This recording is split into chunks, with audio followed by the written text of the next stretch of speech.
Hi guys, ito po ang bignay. Yan po. Dami niyang bunga oh. Mainam po yan sa sakit sa bato o matataas ang UTI.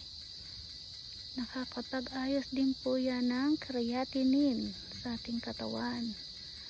Sa mga may UTI na mataas po, kumuha ng ilang pirasong dahon ng bignay, ilaga at isang baso ang iinumin kada araw. At alam niyo ba na ang bunga na yan at pag nahinog na ay masarap at matamis at ginagawa ding wine or alak. Ayan. Daming bunga. Yan po ang bignay. Marami pong benepisyo sa katawan natin yan. Kaya kung meron kayong makikitang puno, pwede po kayong magtanim. Ang sanga ay pwede nang isuksok sa lupa at tumutubo na din.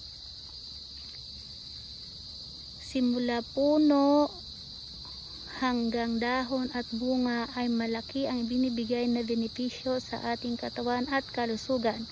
Nakakapagpababa din po yan ng cholesterol. Gamot din po yan sa ubo, sa mapeplema.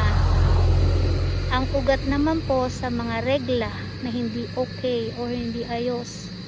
Yan, mainam din po yan. So guys, ayan po ang benepisyong maibibigay ng bignay. God bless you all. Ito po ang inyong lingkod, Ria Parulan.